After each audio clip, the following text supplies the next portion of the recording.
What's good YouTube? Roshe Runs, aka Captain America, coming at you. I'm kidding. Roshe Runs, aka Rock God Fitness, coming at you with yet another informative video. So guys, today's topic is going to be one that not a lot of you actually think about, and that is, what shoes should you use when training? Now guys, the shoes that you wear while you train can have quite an impact on your training itself. Reason being is because if you're wearing a shoe that is too spongy, you won't have enough support and your lifts could actually go down and you may even end up being injured.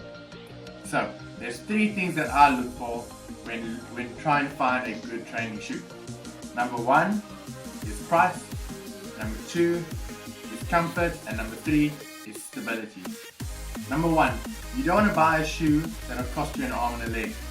Buy a training shoe that's within your price range. Everyone has a different price range that they can use to buy shoes. Stick within your price range. Number two, stability. Let's go back. Stability. You want a shoe that'll keep you nice and safe during your lift. There should be no movement in your shoes when you're training. You should be cemented to the floor, nice and stable, good to go. And number three, comfort. You don't want a training shoe that is too small or too big that'll hurt your feet while you're training. Remember, if you don't feel comfortable in your clothes and your shoes, you won't feel comfortable in the gym. So let's discuss a few of the options you have.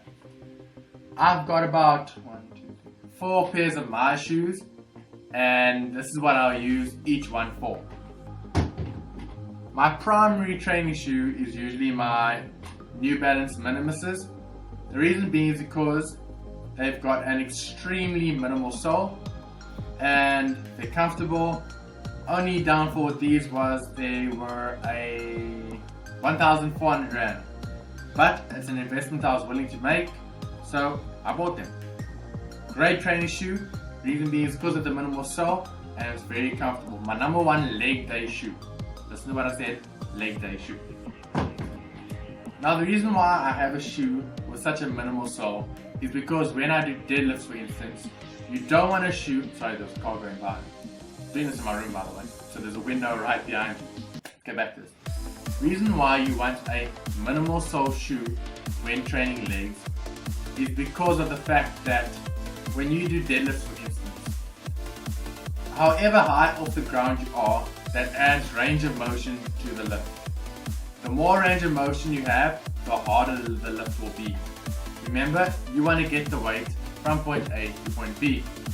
When wearing a shoe like this, for instance, with a big sole, it'll take you longer to get the weight off the ground from point A to point B at lockout.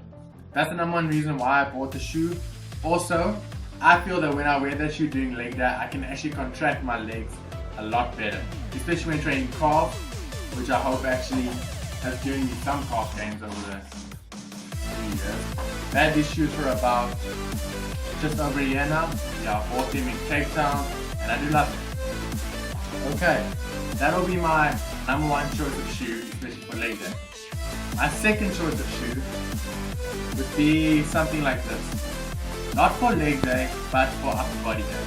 The reason being is because it's got a stable shoe. These are actually the Nike Air Max Efforts TR for training.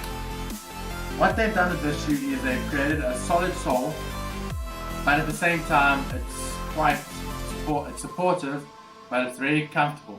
So I would basically wear these for any upper body day, and maybe I would even wear these out of the gym. Just because, once again, they're quite a stable shoe, but they were a lot cheaper than my New Balance Minimuses. I only paid about $750. This is all in rands, guys. I paid about $750 for these shoes, and they look quite good. Yeah, I'm quite a shoe. What's the term? I love shoes, so that's why I have quite a few pairs. So we've covered the New Balance Minimuses, which is the most minimal sole for leg day, deadlifts, things like that. Then we have my Nike Air Maxes, which are for any upper body day because they still give stability but are a bit more cushiony on the foot. Now, the third option I have here is actually a Nike Free 5.0. Now, I won't lie, I do wear these for upper body day as well, but more so when I'm doing my push focusing. Push focus upper body day. I would like to say those Nikes are more for pull days, these are more for push. The reason why I don't like wearing these for a lot of heavy pulls, say heavy bent over rows or heavy keyboard rows, is because of the fact that there is a lot of cushion and it does give you a bit of leeway from left to right. As you can see from these shoes, there's hardly any. Yeah, there's hardly any. So these aren't the most stable things that you'll have on your feet, but they were at a good price. I love the look of them and they're good for walking around in general. So when I walk around campus and things like that at varsity, I'll wear these. Next one I have is my Adidas Gazelle Boost CCs. Worst shoes ever for training any body party. I tried training in these once to see how it felt. Literally I thought I was going to fall off the bench.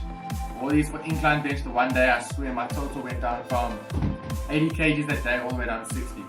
Just because you can't plant your body to the ground and activate your quads, your core and your upper body to keep yourself stable to actually lift the weight.